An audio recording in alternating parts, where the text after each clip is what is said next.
Ilan kayo gumagawa? Tatlo. Tatlo. Taga saan kayo? Cavite. Pukilan. Pinakaga makagili kayo. Kalo-kalo kayo.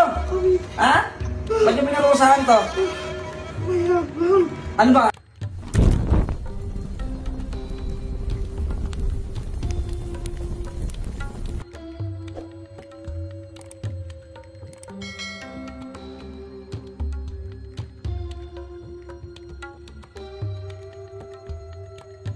Magandang araw mga ka-horror at welcome back nga po palang muli sa aking channel.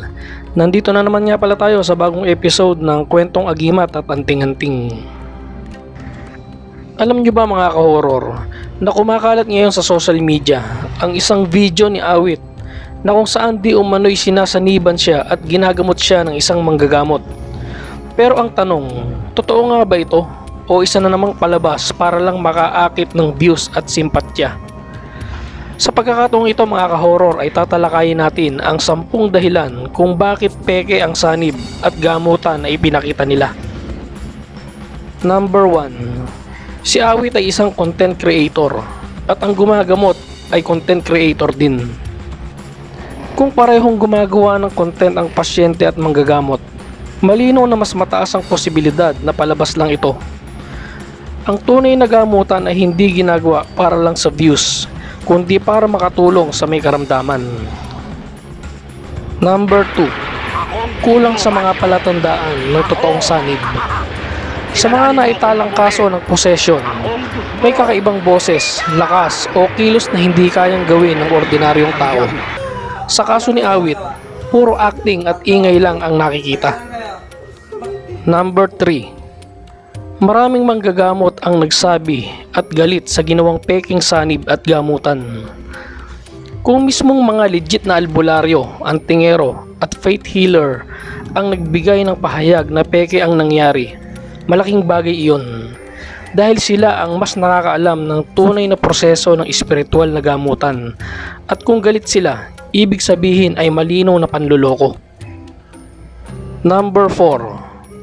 Una nang nag-upload si Awit na kaya masakit ang tuhod niya ay dahil sa findings ng ospital na mataas ang creatinine at uric acid niya.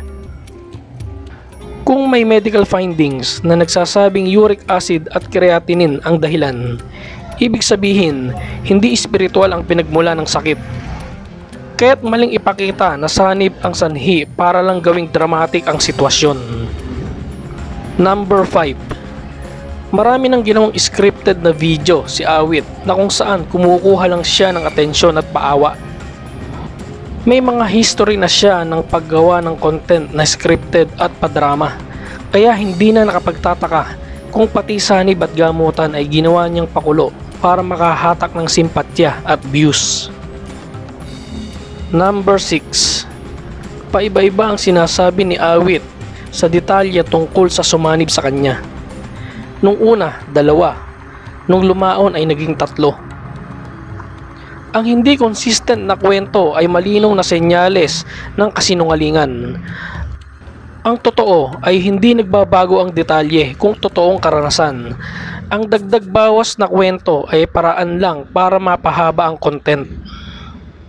Number 7. Halatang overacting at scripted ang eksena. Ilan kayo gumagawa?